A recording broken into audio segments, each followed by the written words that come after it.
AMD Q1 revenue jumps 38% on data center. Intel now faces a compressed timeline on its Granite Rapids launch. Losing another 10 points of server share would force immediate price cuts across the Xeon line, something the company has avoided for 2 years. The bigger issue sits downstream. Cloud providers using AMD's latest chips can lower their instance pricing without touching margins. That shift ripples straight into how Azure and Google price their own AI workloads over the coming quarters. Samsung stops selling TVs in China. TCL and Hisense now have the runway to standardize on a single high-volume panel supply chain. That move drops their bill of materials enough to launch aggressive export pricing into Europe by early next year. Samsung's retreat also frees up retail shelf space that smaller global players like LG can claim without fighting for every placement.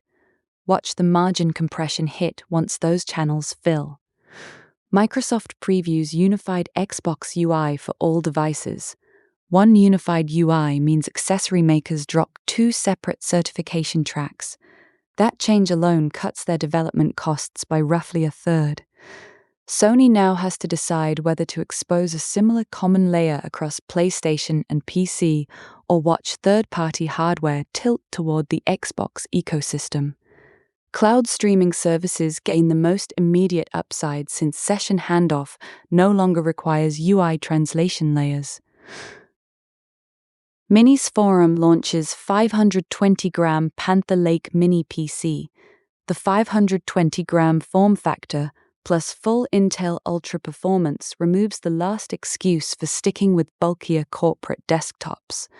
Larger OEMs like Dell and Lenovo must either match that price point on their own thin clients or accept faster erosion in the education and SMB segments. Component suppliers will feel the volume spike first as Minisforum scales this single SKU across multiple regions. Cloudflare lays off 20% of global staff. Priorities have clearly shifted away from the broad customer base that built the business. Retained teams now focus exclusively on AI security add-ons rather than core network stability.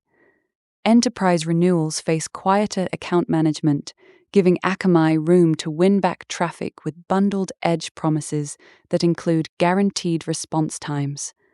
Mid-market customers feel the pinch first through slower incident response. By Q3 next year, expect 2 major logos to migrate once contracts expire under the stretched SLAs. Ransomware hits 3 companies on May 8th. 3 different groups hitting targets on the same day points to shared tooling rather than coincidence. Smaller manufacturers like these often skip basic network segmentation because it disrupts production lines. That shortcut now carries direct costs in downtime and recovery that insurance carriers will no longer absorb quietly. Expect carriers to mandate air-gapped OT segments in next renewal cycle or add steep surcharges for any firm under 500 employees. Ransomware crews rotate targets faster than legacy equipment gets patched. AMD unveils Instinct MI350P with 144 GB memory. The 144 GB lands exactly where long context inference workloads begin to thrash on current 80 GB cards. Training clusters that mix AMD and NVIDIA parts will now route those jobs preferentially to the new Instinct cards. NVIDIA faces pressure to ship higher memory Blackwell samples ahead of schedule to the same cloud providers. Otherwise, those providers standardize on AMD racks for anything above 100 GB context. Power connector changes, hint rack density assumptions from last year no longer hold. ZOTAC releases limited edition RTX 5070 GPU. Releasing only 20 units turns a mainstream GPU into a signaling exercise for supply constraints ahead. Enthusiasts who miss this drop will drive secondary market prices for the prior generation higher within days. That pressure reaches board partners who now must decide whether to match with their own limited SKUs or lose halo visibility. Every small drop reveals how little headroom remains before enterprise orders dominate allocation. Board partners will likely follow with similar numbered additions by month end. Google rolls out May 2026 Pixel update. The timing leaves Samsung scrambling to match stability on its own devices before fall launches. Developers testing against Android 16 now hit fewer crashes on Pixels, but that advantage evaporates once carriers delay the same fixes. Expect mid-tier Android phones to see higher return rates by next spring if vendors skip equivalent testing cycles.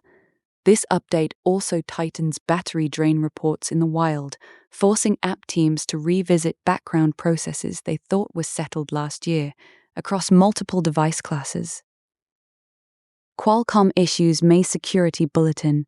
OEMs using Snapdragon chips face a narrow window to push updates before exploit kits target the listed flaws. Carriers in Europe already flag non-compliant devices for removal from stores. Smaller vendors without dedicated security teams will likely skip the CVE 2026-254 patch entirely, shifting risk to enterprise buyers who rely on those models for secure comms and compliance audits. Watch the support page of any 2024 flagship. Delays here reveal which brands treat bulletins as optional for their installed base.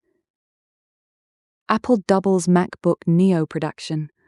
Production planners locked extra lines for displays and silicon through year-end. Rivals shipping x86 machines now watch inventory pile up while education contracts shift toward the Neo's battery claims.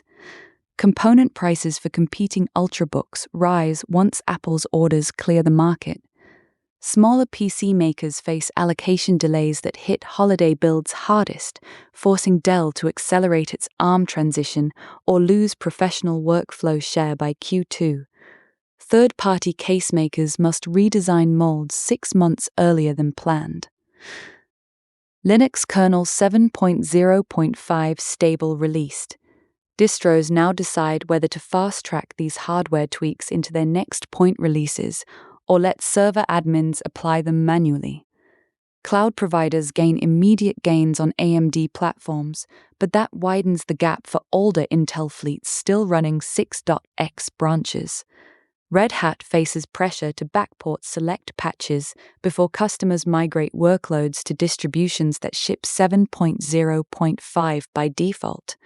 The real test comes when LTS maintainers weigh stability against these performance deltas during the next certification round.